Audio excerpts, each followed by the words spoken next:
and welcome to the IdeaCast interview series, episode number 46. My guest in this episode is Kate King, licensed counselor and board-certified art therapist.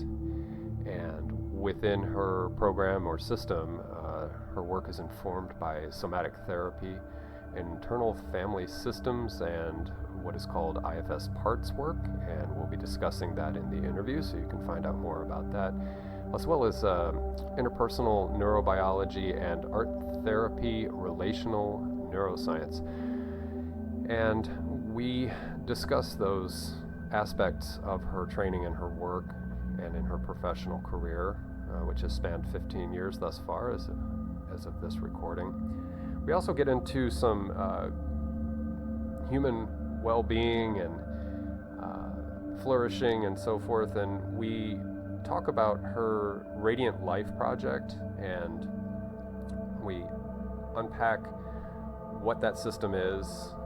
We talk about setting healthy boundaries, as well as showing up in authenticity, and a number of other things. So I thank you for joining us for this conversation. We both had fun generating this conversation. I learned from her. It was an informative conversation, so I appreciate that. And I know you will learn something from her as well. So thank you again for being here as an audience member. Very much appreciated, and please enjoy the conversation. And I'd like to welcome Kate King to the IdeaCast interview series, and I welcome all of the YouTube attendees who are watching this conversation. I very much appreciate your company. And Kate, I very much appreciate you being with me today and being in conversation with me, because I'm looking forward to it. I did my diligent research. I learned from you, and I got new ideas and thoughts coming in, so I'm really excited to talk about that. So welcome to the show, and appreciate you coming by today. Thank you. I'm so honored to be here and really excited for our conversation as well. Yes, I think it'll be fruitful, and especially again to the folks who are watching on YouTube. You've got some practice and modalities and things and aspects of work that I think folks could benefit from. And so those of you in the audience, we will be covering a number of different little bullet points that I've laid out here. So I'm looking forward to the conversation. But before we get into some of the details of what you do and the services you provide, I'm always curious to know maybe what brought somebody to this kind of work, to being sort of the archetype of a sage and a helpful person, and somebody who engages in helping people find themselves and transform their lives and so forth. So if you could give us a little background on what brought you to maybe you've been doing this for a while. You have about 15 years of experience. And so what brought you to that initial stage of wanting to learn and get your degrees and certifications? And then, what's the journey been like since then? So we'll ask you to give us a little bit of a background on you. Sure, happy to. I think I was kind of groomed for this line of work just from my basic temperament and the family system that I was raised in. I was a pretty introspective child, always, very creative, had a lot of imagination, but also just sort of a kind of seriousness about myself. So it was always interesting to me to kind of think about the human mind and relationships and just what makes people tick. And I felt like I was always reading people between the lines and picking up on things that maybe they weren't saying, experiencing different energetics in interpersonal dynamics and within groups that when I was young, I probably didn't really understand. But as I got older and I had a little more say over what I studied in college, it was really easy for me to study both art and psychology because I had such an interest in both. And it was interesting because at the end of junior year, senior year, I was like, what am I going to do with my art and psychology degrees? I have no idea. And so I actually plugged them into Google. Like, what do you do with an art and psychology degree? And that's how I first found out about art therapy. And I was then introduced by Google to Naropa University, which is where I went and got my master's in transpersonal counseling, psychology, and art therapy. And that felt like a really beautiful fusion because my work in psychology had also brought me into different realms of spirituality. that were non-denominational, not religiously affiliated, but just kind of, the big existential questions of, why are we here? Why do we have pain? Why are some people's lives harder than others? Why do we each perceive the world through new lenses? And so transpersonal counseling psychology really looks at the intersection of psyche and spirit. And then art therapy comes in to create a creative directive that helps to provide an outlet and a processing source for whatever comes up in the work. So with that master's degree, I also got a formal training in meditation, which really allowed me to learn how to hold space for the hard things and be able to have the introspection and that kind of serious quality of really wanting to understand people and extend it beyond myself towards clients and groups, and be able to sit with what they had gone through, their traumas, their experiences, and really hold space for it in a way that I don't know that I would have been able to do without meditation training. And then after grad school, I tried a lot of different, kind of dabbled in different industries in the psychotherapy world, be it a grief house or an inpatient unit for children, or an eating disorder unit. And then I took a lot of that clinical experience and I rolled it into my private practice, where I really specialized for a long time in trauma treatment, different mental health conditions, couples and relationship issues, and just kind of that overall transformational work that's really deep and profound and helps people to not only have better insight about themselves, but also kind of their place in the world and how they can be healthy and create that ripple effect through and beyond themselves toward other people. So I worked in my private practice for 15 years. And then during the pandemic, just got profoundly burned out, as many healthcare providers did. So I took a sabbatical in the beginning of 2022, where I just was, feeling like there was another chapter coming for me, not really understanding how to apply my skills in a new way. And I spent that time creating what I now own and operate, which is the Radiant Life Project, which my psychotherapy offerings are one offering in the Radiant Life Project, but there's also a more expansive platform of healing that includes different kinds of energy work, retreats, workshops, art-based practices, speaking, and I have a new book coming out called The Radiant Life Project, which is a big masterclass download of all of my experience in sort of a do-it-yourself manual that includes a lot of experiential offerings for people as well. So that's where I'm at. That's my journey. Wow. And so born of your sabbatical was the idea for the book. This came to be, it was gestating during that sabbatical, or I should say it came into more of a tangible reality during the time that you had taken off to not only form the Radiant Life, but then the book is manifesting itself through Yes. that. Okay. Yeah, Wow, and this is that's the second book. My first book I wrote 8 years ago. It's called The Authentic Mother, and it was in response to becoming a mother myself and feeling like, gosh, nobody tells you about all this really hard, profound transitional information with motherhood and parenthood in general. So that's an art-based companion book for new parents. So I have the love of writing, and I always have, but during my sabbatical, I kind of got this download like, okay, here's another book that needs to come into the world. And now feels like the time. okay. And is that in the process of going to be published? Is it forthcoming, or is it already fait accompli and somebody can go order it, or where are you? Not ready yet. It's not Okay. published. The manuscript is complete, and I'm in the process right now of creating book proposals and sending it out to publishers. Okay. So maybe early next year for folks that Yes, are I hope watching. so. I Okay, hope good. so.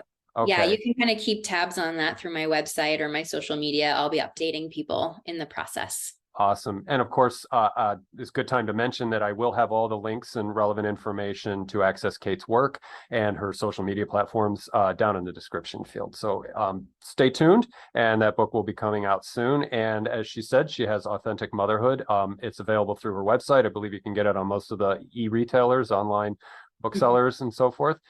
So if you're curious, and I hope you are, go and start searching out through those links and discovering her work. And so we will be getting into some of the details and the nuts and bolts of your work, because like I said, after having spent some time researching, there were lots of things that came up that I'd love to chat with you about and get into.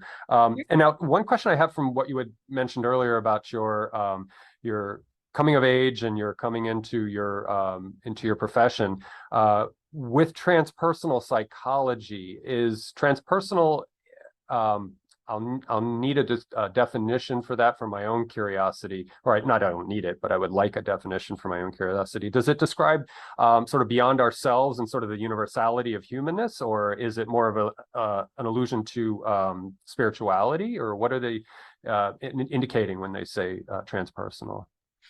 Yes, and to Okay. your question. So trans means beyond, and personal is the self. So Okay. it's basically a lens of psychology that sees the self as not all that there is, right? Like, we're not the sun that every other planet orbits. We are part of something that is embodied and expansive. And so transpersonal psychology allows there to be just sort of access to the multidimensionality of human experience through a spiritual lens, but also grounded in different scientific practices.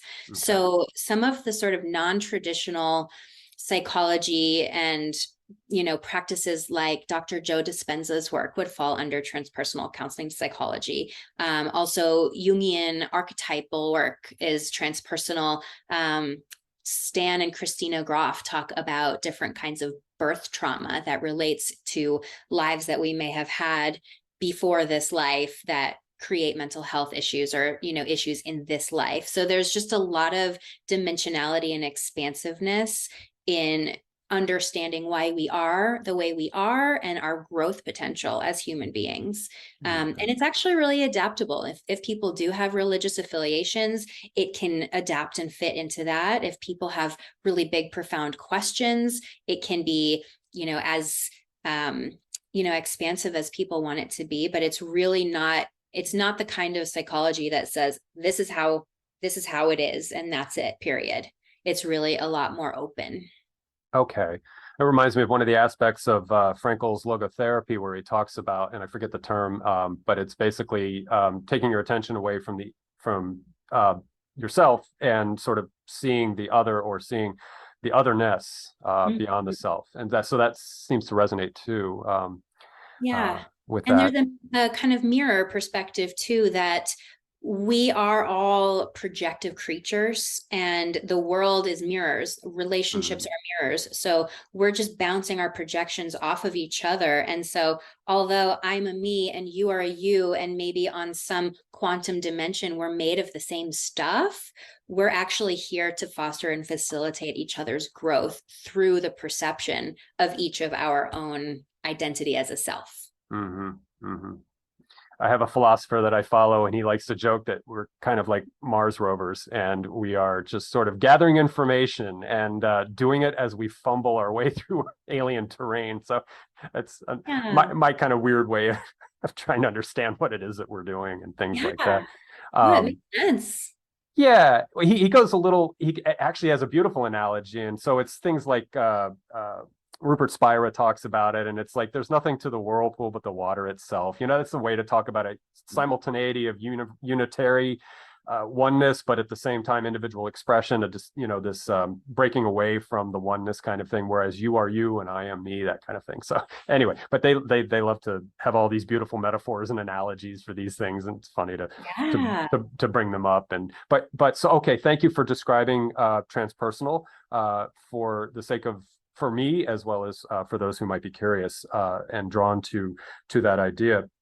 So in The Radiant Life, I believe in one of your, and to those watching on YouTube, Kate has an excellent YouTube channel, and again, links below, and wonderful conversations, dialogues with other people. You did a huge healer series, and you also have monologues where you talk to people directly. And one of the monologues that you had, you were talking about the 3 pillars of a radiant life. So maybe we could segue into your work by talking about, first of all, I guess maybe describe what the radiant life is, and then maybe then go into further into what the 3 pillars, if that sounds good. Can we start with that? Yeah. Okay. Yeah, so the Radiant Life project was really built from my experience of, trying to figure out where my burnout came from before my sabbatical, and trying to understand, like, gosh, why is something that used to feel so generative for me suddenly feeling exhausting? This can't be good for my clients, and it can't be good for me, right? So I feel like there's definitely there was that need to sever work and to have space to experience. And what I realized was that it was the stuckness that people would experience in therapy. And as I talked with my other colleagues, as I was moving through my sabbatical, they reflected similar issues in their practices as well, that sometimes people come to therapy and it ends up being this kind of rumination process where it's just a dog chasing its tail, kind of, or, chasing the proverbial carrot that never gets you anywhere. And so the Radiant Life project is really built off of fostering forward movement and growth, where we honor our history and our trauma, and we don't live there. We learn how to move beyond that pain and integrate it in really meaningful ways into the fabric of our being, so that it actually strengthens and helps us grow who we are, rather than limiting who we are because we're stuck in the mud, right? And so I just feel like that was, that's a really important perspective for me, just to remember and to hold. And so the Radiant Life project, I call it a project because it's fundamentally like the project of self. We are constantly working, we are constantly growing who we are. And so the more we can be in focus of the most important project that will ever be, which is the project of self-development, the more we really respect that we don't have to be like perfect at any point in time, where there's really no there to get to. It truly is just the constant work of, the moment and where we're at, right? So I think that's a really big, important piece. Okay. And you had mentioned there were, I think, the 3 pillars of a radiant life. So are there techniques or approaches to cultivate this and to prevent circularity or dog tail chasing and things like that? Yes. So these are mechanisms or means by which Yes. you So can move forward. the 3 pillars of a radiant life are authentic integrity, which is being really honest about who you actually are and living from that place with such integrity to who I am, not who I think I'm supposed to be or who other people tell me I'm supposed to be, but really honoring who I am and what's real for me in the me that I am now, which may not even be the me that I was last week, right? So authentic integrity is keeping kind of a constant pulse on what's real in the moment, and then behaving with that alignment and with absolute integrity to that.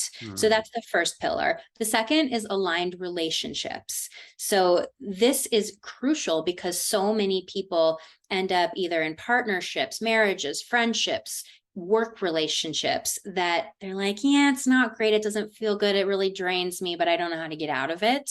And it's important that we understand that relationships can expire, and relationships have the capacity to really be generative and nourishing in our lives. And they also have the capacity to be incredibly draining and toxic. And it's not that that person is bad or that there's something wrong. It's just a matter of misalignment.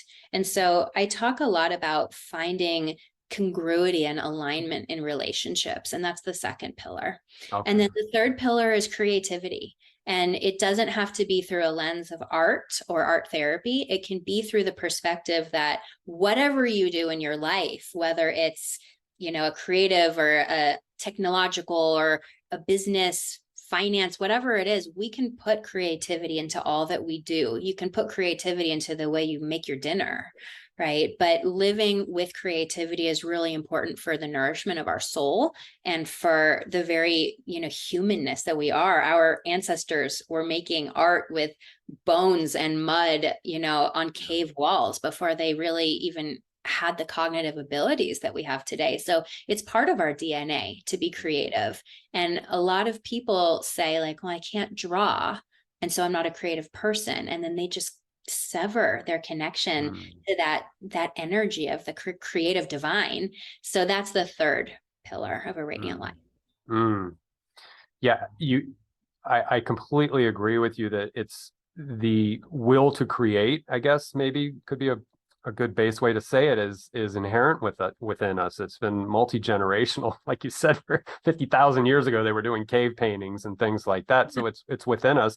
And it also, I think it has a great meaning to it. It's expressive, it's communicative, it's mimetic, it's all these things that we recognize. There's a relation that goes on, I think, when somebody creates something artistic. And of course, there's variability in that. And so some things are salient, other things may not be. Some art, obviously, as they say, art is subjective. What's your thought?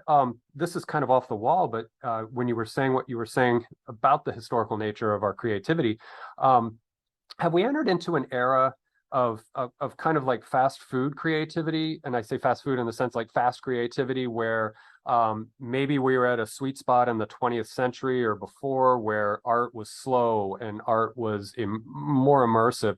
Or is it good that technology and the immediacy of, say, stuff online or virtual reality or things like that are just taking us into a new frontier of artistic creativity? What's your thoughts on where we are today with, and I ask you as an art major, I mean, where do you think art is right now with sort of the masses, the aggregate population as a whole of humanity? That's such an interesting question. And, when I think of things on the value judgment scale of, is it good, is it bad, is it better, is it worse? I think it just is. And I think along with the evolution of humanity has been the evolution of creativity. And the way that we perceive creativity has changed as our worlds change, because it has to, because, the art of the great masters, we're not in that world anymore. And so if we try to create or even appreciate art in that same way, it wouldn't work, because we have this sort of fast-paced life now, and everything is just very instant gratification. And so I think it's really adaptive that we've learned how to make YouTube videos. We've learned how to, create video games and algorithms and all of these different kinds of creativity that the great masters didn't have access to, because technology has granted us such expansive possibility for creativity. But I really think the important piece is not necessarily, which is better, which is worse, but more, how do we use the opportunities that are in front of us in the generation that we were born into? Because there are many people even now with all these different creative portals that they could walk through, they don't, right? They're paralyzed. Maybe it's overwhelming, or maybe they don't feel, I'm not creative, so I'm not going to even try, right? And so I can see how it sometimes, creates a pressure on people, where there's too many people on the internet. I don't want people to see something that's not perfect or fully developed. And so I really encourage people to move past that and just create, just make stuff, because your soul needs you to. Yeah, again, it's so inherent within us, and I think it's a huge aspect of communication. And as a person I follow on YouTube says that even psychotherapy is serious play, and I would take art not just as therapy, but art as expression to be serious play. So there's play where you get on a bungee cord and you get on a zip line, or you jump from a plane or whatever. That's kind of the thrill jockey play. But I also think that, like what you do is serious play. You're getting people to open up and run through scenarios, both, reimagining the past or revisiting the past and imagining a better future. But I also think art would qualify in any of its forms or modality. So modality in the sense of whether it's electronic digital art, or if it's something that you get on a canvas. is that type of serious play, but it is a very necessary play, I guess, for expression, right? To get that positive valence and feel that sense of an extension of yourself that you can express. So Right. good. That I'm glad to get your insight on that, because sometimes I worry that with the digitization of everything and us becoming more and more plugged in, it is the more tactile 3D kind of hands-on clay and paint and things like that. I guess, like you said, it's a matter of either availability and accessibility, or taste, right? Mhm. There's Yeah, just a and lot of options there. it's all about just the evolution, right? That Hmm. if we can keep pace with the way humanity evolves and continue to find new ways to be creative, then, just like water creatures learning how to walk on land, we do the same with art. We have paint and clay creatures learning how to digitize and, create in this new way. And it's exciting. Sure, absolutely. In fact, I'll confess I have a little what do you call it, virtual reality set back there, that computer right there. So I dabble in that, and I see such potential in it. Virtual reality didn't quite take off, I don't think, the way they wanted it to, and augmented reality might have more utility to it. But I think there's going to be a renaissance in virtual reality, especially after coming out of the pandemic and people having to be cloistered and sequestering themselves into their homes. I hope for the future that with the right content creators and the right developers coming up and integrating with artists and integrating with really creative people who have visions that I couldn't begin to, I wouldn't know what to offer out as an idea, but just to develop things that are so engaging and so immersive. Because I think one of the nice things about VR is it's a sensory capture, and it takes your visual senses, it takes audio senses, and it could even be somatic in the future, where you could have suits on, or like they do with flight simulation, where you're moving a little bit, to Mhm. really sort of harness an ability to express ourselves in ways that we haven't even thought of. And that would fall, I guess, under that digital art format. So it's more passive, perhaps, that like you're not creating, but that you are nonetheless having probably the same affect, I would suspect, Right. in the creative process, because some of it could be very spontaneous. I often brag about this one person who just got her doctoral PhD in computer engineering at FIT, and she developed a virtual reality app or program or system that simulates psychokinesis. So you have your stuff on, your goggles and everything, and you can literally like levitate things just because your brainwave states. She has you wired into squibs or whatever, and things can levitate. You can make walls disappear. You can do all these kind of things without touching anything. You're just sitting there, and it's that sort of integrated real-time reaction. So again, things like that, I'm like, oh my goodness, that could be such a interesting future, I guess. So anyway, we'll see There's what. no limit. I feel like Ah, we live in a world where there's no ceiling. And I think we only limit ourselves by telling ourselves what's impossible, but mhm. I just can't think of anything that Yeah. is impossible. Amen. Amen. And so I don't I, we could talk about all the, I have to discipline myself as a host here. And so I'm going to ask you about something that I think is really neat in your work. And that was the oh goodness, I've already forgotten. It's the internal family systems. Is that what it is? Yes. Yeah. Okay. All right. I didn't have it in my notes, but that I found very fascinating in the sense, and you almost see it in parody online. Sometimes you'll have the people with the committee of themselves talking at a table, and there's the neurotic self, there's this self and that self. And I also, when I first heard you talking about it, I thought of I don't know who the developer was, or the person who came up with the constellation therapy, but I know Peter Levine really took and ran with constellation therapy, which is literally the radiation of the family outward. But I Yes. love the fact that you are this sort of maybe a vector point, and then there's the inward, which is what the interior family system, or is it internal family systems? Am I Yes. saying that correct? Okay. So I love the duality there, that you can work on the constellation, and I'll let you set that up to do it better justice than I could ever do it. So internal family systems. Let's talk about that for a moment. So internal family systems is a therapeutic modality that was created by Richard Schwartz.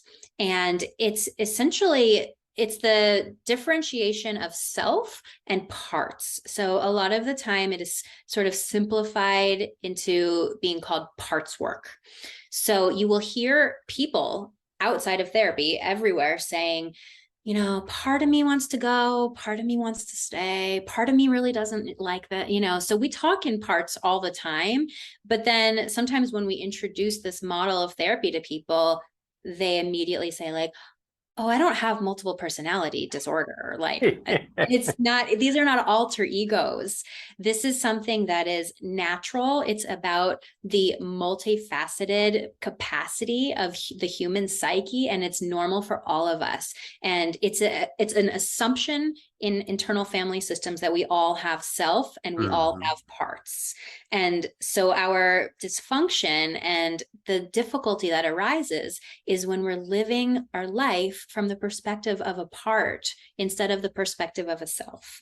So I'll give you an example of this. So something that's really common is anxiety. So people, may have an anxious part of me feels really anxious today. So if they allow themselves to be flooded by this anxious part, and the anxious part feels like, this is who I am anxious, then it does the system such a disservice, because you forget that your anxiety is just part of you. It's not all of you, and it certainly isn't your true self. It's a facet of who you can become when you're triggered in certain ways, or when your environment reflects certain stimuli that kind of amps you up. So if you're living from that anxious part, then just like looking through a colored lens, everything in the world is going to look anxious to you, and it's going to kind of engage a feedback loop of anxiety. Whereas if you can see that anxious part as part of you, but not all of you, and you can see it from the self perspective, then you allow enough space to remind yourself, this isn't all of who I am. And in fact, this part might be really adaptive. Perhaps I feel anxiety because whatever's happening now is familiar. And this part saved me 5, 10, 30 years ago by letting me feel anxiety and getting away from that thing that felt unsafe. Right. And so self can start to see these parts with compassion, curiosity, clarity, creativity. There's 8 C's of self, and they're all these really present and kind perspectives toward our parts, because there are no bad parts. All of our parts that have fragmented off from self at different times in our life in response to our environment, they're all trying their best to keep us safe in the world, which can sometimes feel really scary. And so if we think of our parts as little messengers that pop up and say, like, ooh, this feels really unsafe, we should do our perfectionism thing now. That always works. Or, gosh, this feels, really overwhelming, we should do our sloth thing, because that really works.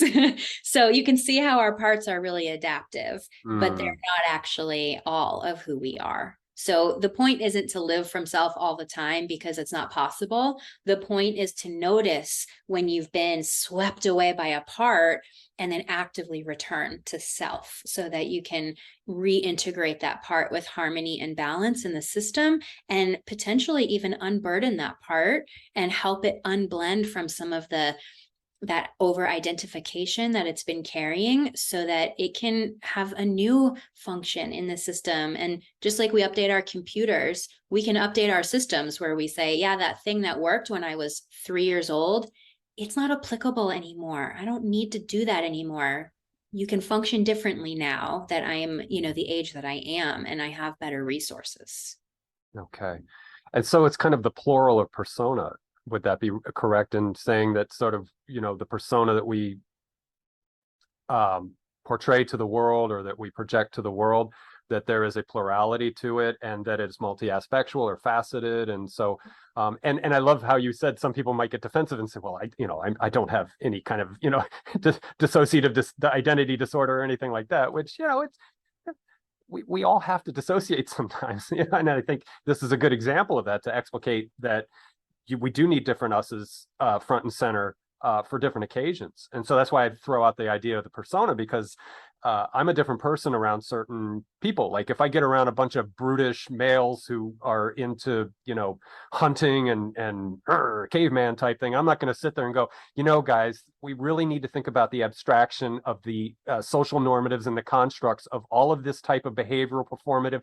They would just look at me and just start, using sentence enhancers that hurt, Right. or if I'm with a bunch of people who really do want to think of those kind of things, I'm not going to be like, hey, let's go, blow something up or run something over, not a living creature, of course, but something, just go do something violent and have fun.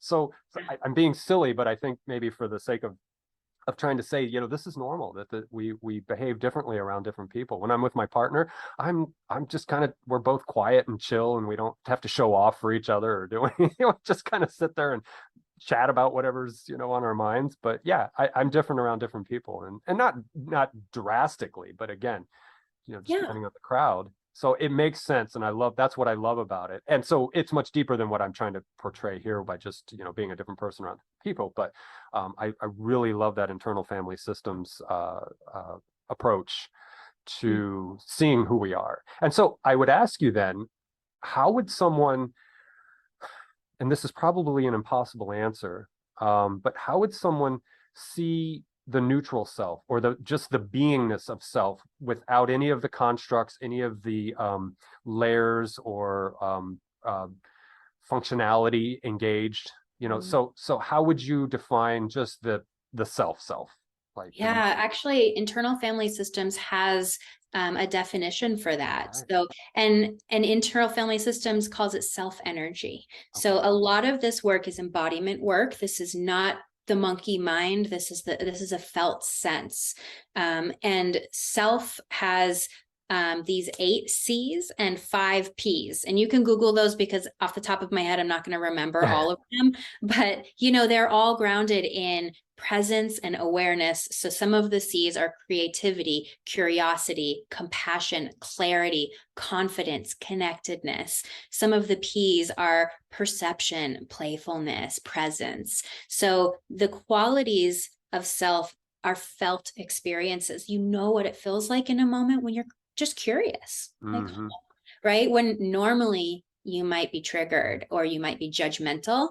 If you can instead say, I wonder what that's about, or that's so interesting, right? That brings you back to self. And I like to think of it as kind of like a solar system, where self is the sun and all the parts are planets that orbit, and sometimes they come right in front of the sun and they block it, and you can't see self. You can only see the part, and the part is like, I'm going to protect you. I'm here with the perfect school, these are the tools, these are the skills, and self is just back here. It's still there. It's like it never goes away. It just gets obscured. And so it's about helping that orbit move away so that you can see self again, where you have that clarity. And so in the body, it just it's like that calm sense of presence, and that just natural curiosity and feeling of connection with self and others that is not present with parts. And some parts, I'll add, are self-like. So like I have a therapist part, right, that shows up and is deeply caring, deeply present, right? But that's not always, it can be true self, but sometimes that part looks a lot like self, but sometimes that part, it's different from self because it has its own agenda of like, I'm going to help, I'm going to fix, I'm going to, you're coming to me for help, where self might just be like, I'm here, but what will be, I trust. And sometimes my therapist part is like, I got to make this person, understand so that they can grow. It has an agenda or a charge. Self doesn't have a charge. Okay. And I love the curiosity of the self of wonder. It reminds me of, and I'm sort of like the ultimate agnostic. I'm not attached to anything, but the one metaphysics that I like to torture myself with is called process relational metaphysics, a la Alfred North Whitehead, and very abstruse work. But one of the things he talks about is that the process of sort of the creation of the present moment, the beingness and all that kind of thing, is the lure into the future. And it is the the draw, he uses the word the eros, but not in the sense that we would normally use eros as a desire, but so it'd be more of a non human desire. It is more of just the lure, the curiosity of what the next creative moment might be. And he uses these kind of quasi-Platonic forms, as well as perished objects, which, you know, are the sort of articles of the past that create the next present moment frame that might come into be. So anyway, it just, when you said that, the curiosity reminded me of that he was intuiting that all of that which comes together to form this present moment snapshot of reality, et cetera, is the lure. It is the curiosity. And so that's where he gets more into spirituality. And he says that whatever you want to call source or creation or whatever it is, it's curious, and it's drawing, it's luring itself forward, and it's a co-creative process. It's bringing itself, and I may not be doing it total justice because again, his work is so mind-numbing, it's hard to really understand, but anyway, so that's kind of that. And so when you talk about the pure self, the self of as essence, I like that it fits with that kind of narrative, I guess, or what he was trying to talk about. So I know it's a bit of a tangent, but it makes sense. Yeah, and there's a deductive process too for identifying self, where if I think I'm in self, if I'm feeling, you know, pretty okay, and I can test that by, if there's anything in my immediate experience, can I actually feel curious about it? Can I feel compassion toward that thing that might be tough to feel compassion for? And if I can't feel curious, if I'm just snap judging about something, then I'm not in self. So that's my litmus test, is if I can feel curiosity and compassion towards something, because those are the two of the 8 C's that apply most for me. They're just my easiest ones to go to. If I can't apply curiosity and compassion in the moment, then I am not in self. And then I can start to inquire, okay, well, if I'm not in self, then which part am I in? And that's the beginning of that, you know, inquiry process of first identifying kind of where you are, and then identifying self and seeing the space you traveled away from self.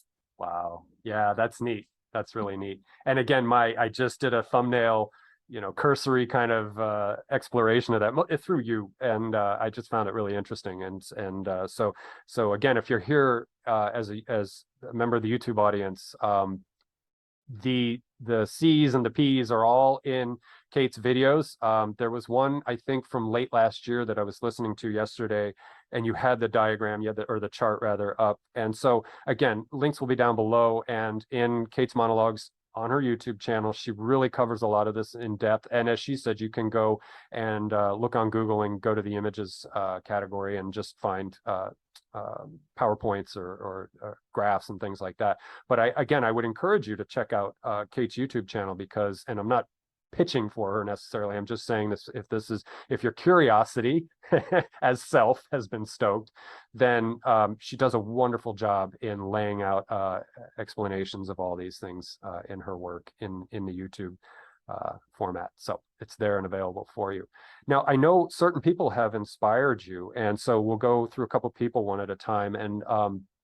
And again, this was covered in some of the talks that you've had on your YouTube channel. So Dan Siegel comes to mind, and he talks about, he has a number of books out, and I believe he's made a positive impression upon you. And so one of the things I drew up as a note from his work that you are inspired by and work with is the upstairs downstairs mind or brain, I guess. Is it mind, I guess?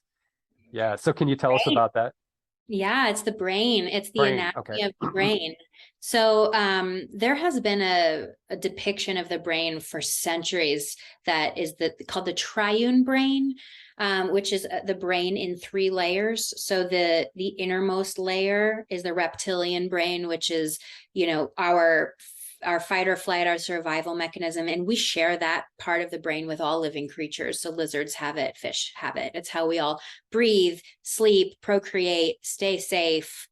It's how our basic functioning works. And then the next layer is the mammalian brain, which is common amongst mammals. And that is the more kind of emotional brain that has the capacity for connection. It's why you feel love from your dog, right? Because your dog has this part of the brain too. And then the third layer is the neocortex, which is our higher thinking and analytical. That's exclusive to humans. So in Dan Siegel's upstairs, downstairs brain, he uses it really in kind of a relational behavioral model of understanding when we get dysregulated and when we're triggered, what happens in the brain. So there's actually some neat imagery if you just Google upstairs brain, downstairs brain, that makes it just very simple with a staircase. The downstairs brain is the survival place that we go to when we feel threatened or unsafe or insecure, when we're just not feeling stable.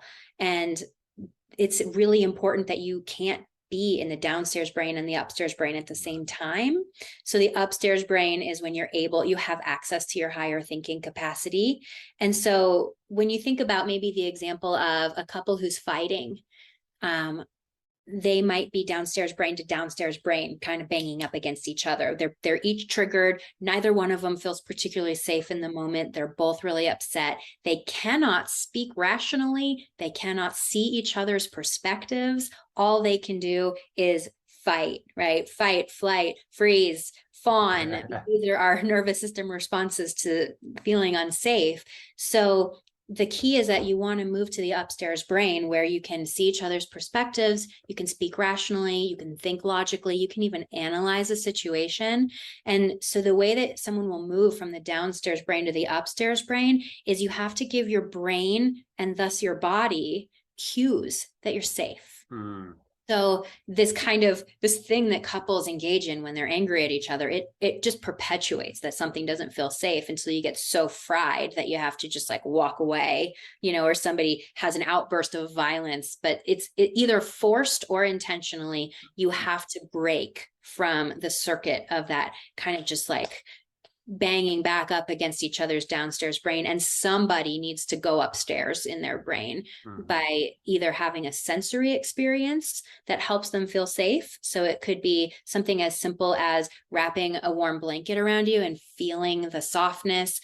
Sometimes compression, like when you swaddle a baby, helps to actually calm the nervous system.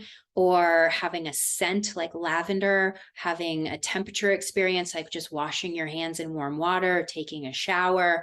All of these things reset your nervous system and help to teach your body that you are in fact safe. And so when one person gets upstairs in their brain, it's easier for them to help the other person by potentially just offering a hug or deep breathing or giving space so that they can also go to their upstairs brain. And from that place, you can say, I see how you felt that way. Do you see how I felt that way? And this way we can have a reparative conversation.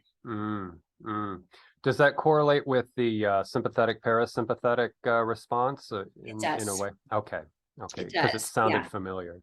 Yes, and the polyvagal theory of the nervous system is my personal favorite for really understanding how we can feel safe in our nervous systems, because really we're just holistic and systemic creatures. So our nervous system can't be calm while our brain is triggered. We're one system. Right. So when you're working with a client, is there ever a time for them to experience the downstairs brain as a part of the therapy, or is it always that it's best to keep them in the sort of parasympathetic or the if I'm saying that right, the upstairs aspect of generating thoughts and ideas and so forth? Similar to internal family systems where you can't be in self all the time, you can't be in what polyvagal theory calls ventral vagal all the time, which is that grounded, calm place that feels like self. It's just not possible, right? We were given these different mechanisms by Mother Nature because we actually need them. So we need triggers for danger because it's what perpetuates our safety as a species, right? So I think the key is if you go into a place of being in that sympathetic activated state, or even like the dorsal vagal state, which is the extreme parasympathetic, where you're not calm, you're collapsed and shut down, right? Mm. So there are these extreme states of feeling unsafe in the world. And we kind of need those for experiential evidence of what it feels like, because when we learn something from an embodied state, then we can make sense of it in our upstairs brain later, right? Okay. But the key is not to get stuck in any of those places. Just like with IFS, how you don't want to get stuck in a part, you're always trying to return to self. The same thing with the nervous system. You don't want to get stuck in the downstairs brain. That's what happens when people get adrenal fatigue and really deep burnout. It can lead to high blood pressure, cancer, heart disease, all different, medical bodily issues can arise when we get stuck in the downstairs brain, and either that like deep sympathetic fight or flight place or the deep dorsal vagal shutdown place. Okay. Okay. So it's almost this fluidity of you just have to move through things and experiences. And if somebody comes to you with partner or parental trauma, that they may have to go on a deep dive for a little while and do some venting and sort of outletting and things like that, primal screams or whatever it takes, and then maybe they come back up and evaluate what just happened and be like, holy crap, that's been in there for 30 years, and I'm glad I went to rage for just a little bit, and now I can introspect on that or reflect on it, and right. And connecting back to, you mentioned Peter Levine a little earlier. Peter Levine has a concept called titration, which is really important here. Titrating is basically like dipping your toe in and then dipping your toe out, right? So it's like you expose yourself to the things that feel hard and triggering. You don't dive into them head first, because then you might be destabilized. But if you can like open and step back, and then open a little more, and then step back a little more, you end up building what DBT therapy calls the window of tolerance, which is your ability to tolerate discomfort, right? You don't want to be either hyper aroused or hypo aroused. You want to be in this beautiful little window of tolerance where you can be both challenged and present. Such a nuanced art. It really takes a lot of practice, and it's different for every single person. We all have our own system. I can only imagine. Absolutely. Absolutely. And so moving to another person who I suspect has made an impact on you is Brene Brown, and you had a video on authenticity.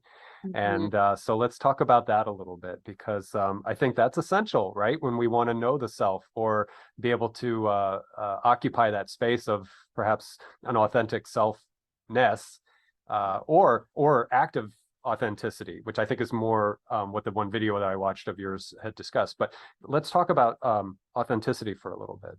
Yeah, it's one of the hardest things, really, in a culture that wants you to fit a mold and be someone in order to achieve some end.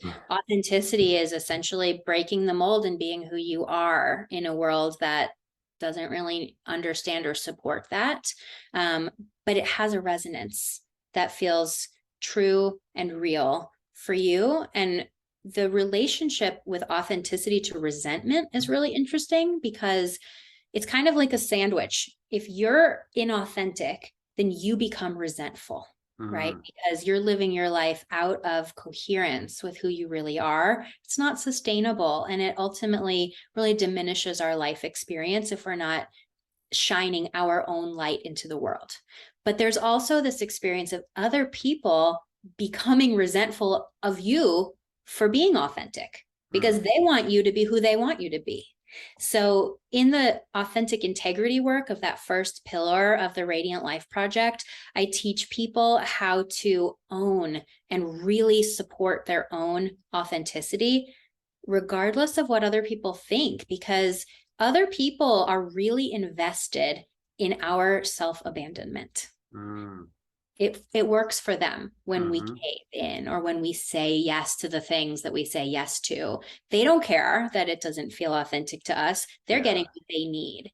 And so when someone is really invested in your self-abandonment because it works for them, then we get into the second pillar of the Radiant Life, which is that is not an aligned relationship, right? So authenticity and aligned relationships are like this. Yeah. Yeah. And Brene Brown's work has been really influential for me in this work. She does a lot, especially her last book, The Atlas of the Heart.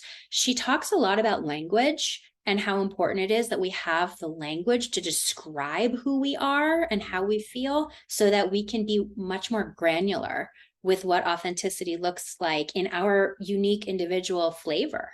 So I really like that book, Atlas of the Heart, because it gives like very logical, linear descriptions of really nuanced emotional states that sometimes are hard to pin down. And her research is incredible.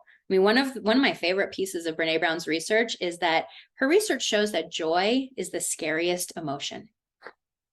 I can believe it, Yeah. because it requires vulnerability, right?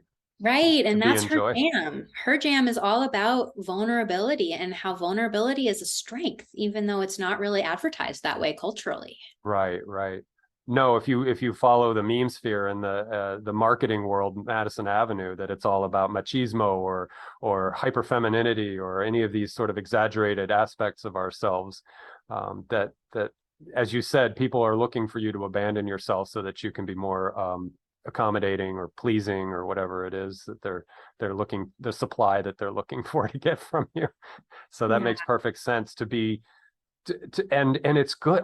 You know, without talking about myself, I like the idea of humility, and I like the idea of going through things where you could be defensive and you could construct a story about, you know, you just screwed up, but you know, you want to play it off like Pee Wee Herman, like I meant to do that, you know, get kind of, but it's almost in a sadistic way, it's more fun, or masochistic way I should say, it's more fun to humiliate yourself and just say, oh my god, I screwed up and I just stuck my foot in my mouth or I did that.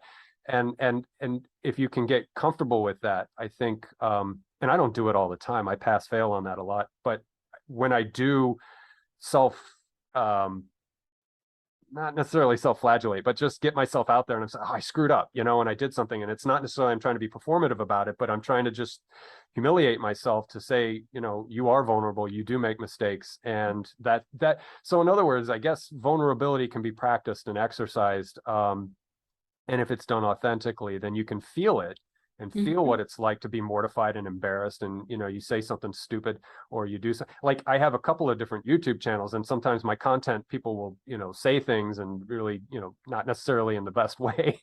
And when I was younger and I didn't have the sort of self-regulation, I'd get into these sparring matches with them, you know, and it's like, you screwed up, you know, whatever. They called you out, but they didn't do it in a very nice way. But you know, because I have a channel on horticulture and botany, and it's like you get people who are nerdier than you that want to correct you on things, and some people do it really nicely and elegantly, and it's like, well, you know, according to so and so, this is really what this is, and other people are really kind of obnoxious about it, and I wouldn't handle the obnoxious feedback very well. And so I've learned to realize that, you know, I'm flawed and I make mistakes, and I can embarrass myself and stick my foot in my mouth or create faux pas or things like that.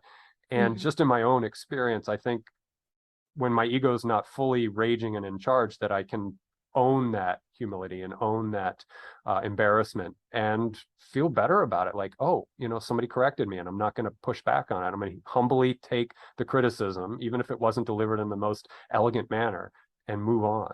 So anyway, I'm rambling, but Yeah. just an Well, what you're example. speaking to is a concept that was developed by Dr. Kristen Neff, and Mm, she is the guru of self-compassion, okay. and it's called common humanity, basically, right? Like, I am imperfect, like everyone else out there. I made a mistake today. That is, you know, we all make mistakes. And this experience of common humanity allows you to forgive yourself and have compassion for yourself instead of rigidly adhering to those, you know, perfectionism standards that Mm, are not authentic and that don't really leave a lot of space for vulnerability, right? okay. Yeah. And so when you can have greater self-compassion, you can build that muscle to have greater compassion for others as well. And that helps the world go around in a kinder, more honest, you know, more loving way, basically. Absolutely, for certain. And in one of your talks, you had mentioned the idea of wabi sabi, and so that's another one to look at. Is like, you know, I'm a cracked face, and it's okay. Yeah. I And got my gold, my not only paint. am I cracked, but I'm intentionally filling my own cracks with gold. Yeah, exactly. Gold. It's like, you know, Leonard Cohen's song lyric that the cracks are where the light comes in. Sure, sure. Yeah. And again, it's so liberating to just you don't have to make a big spectacle of it, but just these little smaller meso-scaled experiences of being wrong or making a mistake, or and then just saying in front of others, I did make a mistake, or I did speak I could have said something better, or I was insensitive, and that's a big thing right now. I mean, we see in the social justice sphere of our society that there are a lot of good opportunities to not be so insensitive, or to think before you say something. Because I'm older and I come from a generation or a time in 40 years ago or 35 years ago where we said things, and now I see the wisdom. And sort of sometimes there's people who get carried away with the shaming and the calling out and things like that. But at the same time, I think the ground floor premise of the idea that we need to be a little more sensitive to others, and in doing that, we also have to check in with ourselves on that too, I think.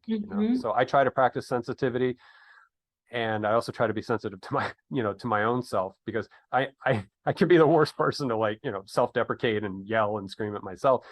More Irish humor than anything. But yeah, so you have to sort of strike that balance of how you interact with others, and then how you interact with the self that is you, and all of your shortcomings and your vulnerabilities and whatever you want to call them, that manifest themselves almost daily. And for me, it's daily, especially as I get into middle age. I'm like, oh, I just screwed up again. Yeah. And what you're speaking to is attunement. Okay. Attunement, we can attune to ourselves. Attunement is basically just paying attention and listening to what's actually there, connecting. So you can self-attune and you can attune externally. We have mirror neurons, which are brain cells that are actually empathy neurons that are focused outward facing toward other people. This is what helps us understand, oh, that person seems really sad, so I should probably try to find empathy or compassion or sympathy in response to them. Because if they're really sad and I'm like, hey, you look great, it's misattuned. Okay. Right. So if somebody seems really sad and I say, hey, what's going on? That's because my mirror neurons told me that I need to respond in some way. This is what keeps the continuation of the human species alive, because we need connection in order to stay safe. We were not given teeth and claws and fur like other animals. We were given each other and our big brains.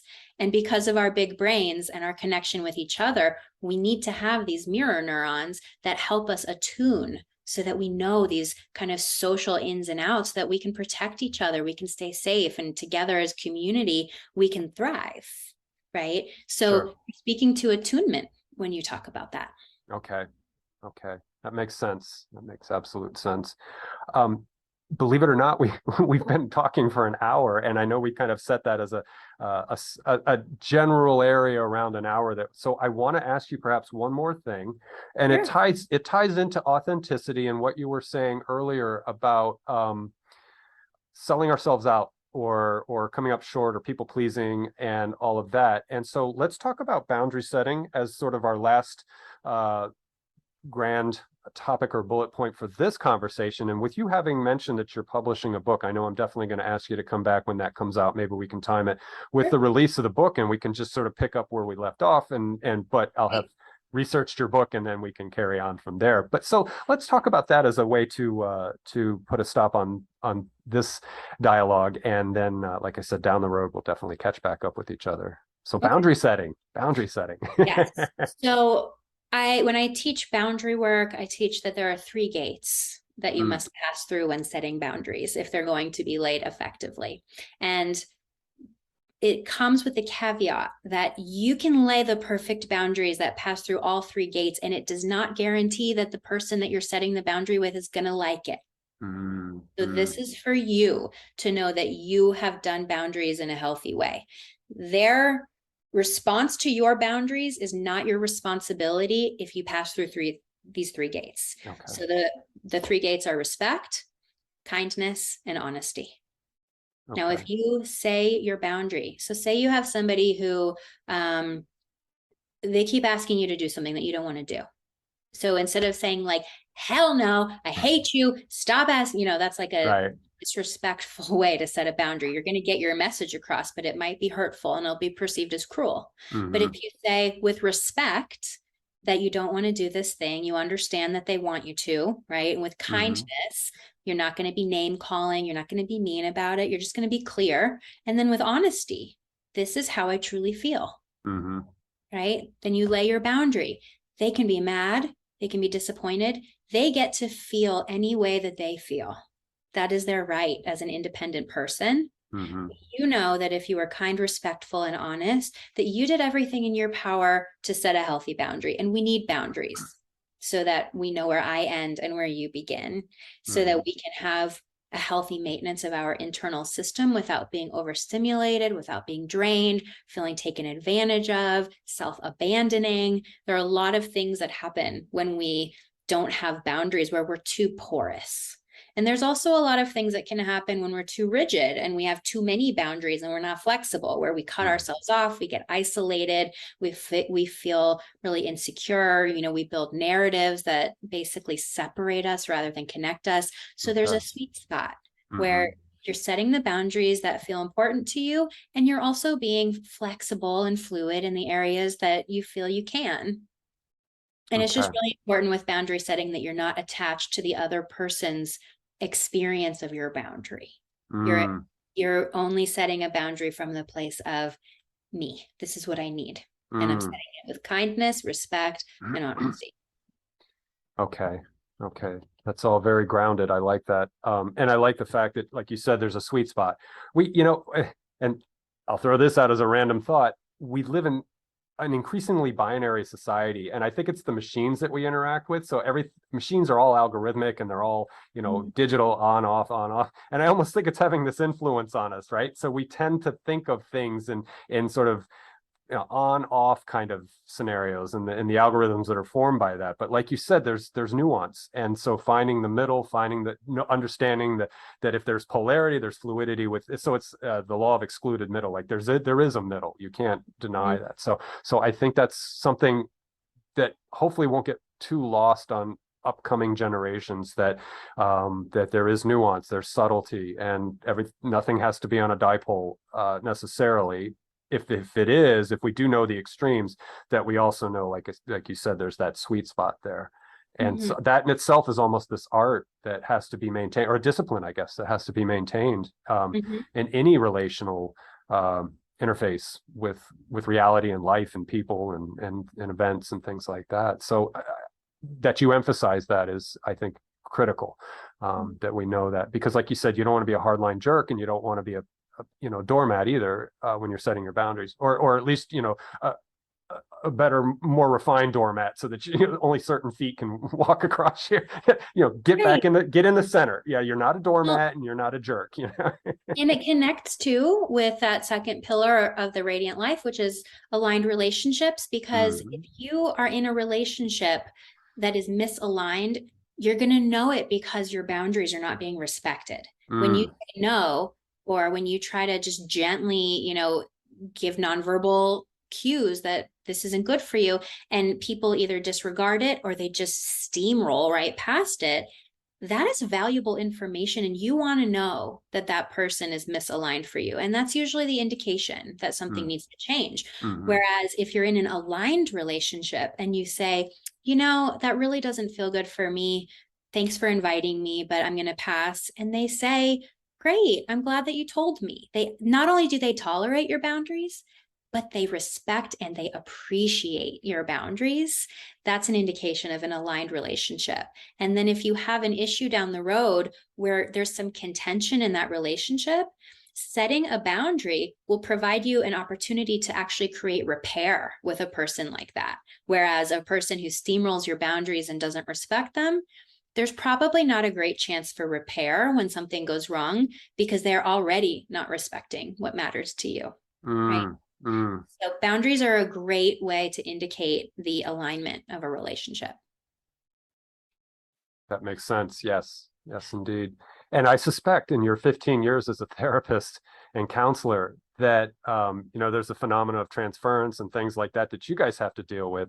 And so you are probably quite the sage when it comes to recognizing boundary crossing and even with like smarter manipulative people, like boundary and, insertion where maybe kind of surreptitious, like it's not above the radar necessarily. So I imagine you've developed quite the skill, just like a childcare worker develops an immune system from hell because they've been exposed to every virus that's ever existed. And give me what you got.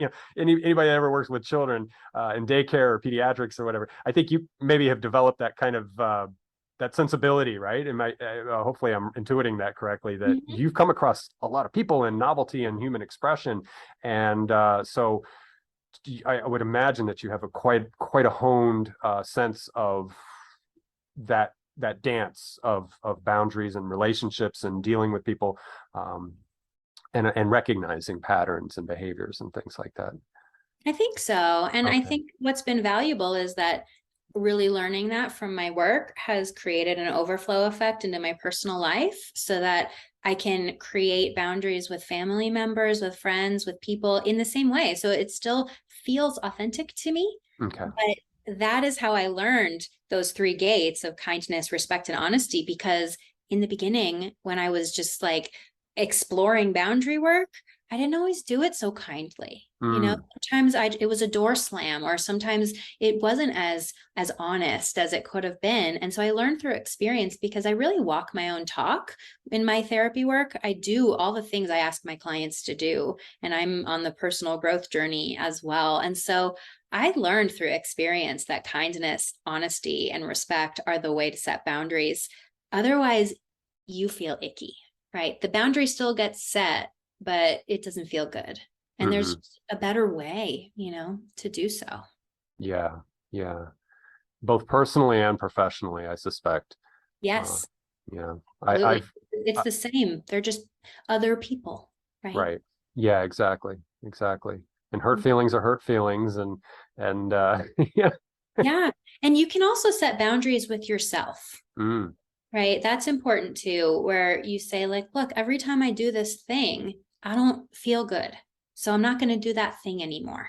And I'm going to hold myself accountable for it.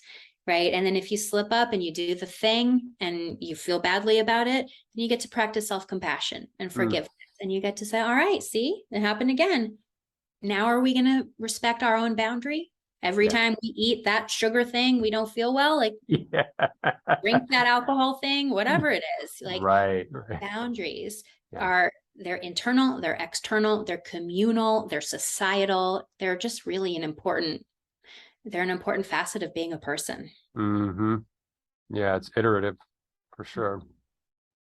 Kate, this has been a wonderful conversation. And again, researching your work, I learned some new things and was impressed with the composite system that you have. It is sort of made up of different approaches and ideas and thoughts, and I think it's really remarkable. And so to those of you, and I always joke at the end of every conversation that, because I look at my analytics and I get about 10% retention after about an hour. So those 10%ers out there, I hope you enjoyed this conversation as passive observers. If you have any questions for Kate, you can, again, you can access Kate directly through the links that are down below in the description field. You can leave a comment on this conversation. I'm happy to CC it over to Kate, or to copy paste it over to Kate. But yeah, she's accessible, and I would again highly recommend that you explore her work and become more familiar with it.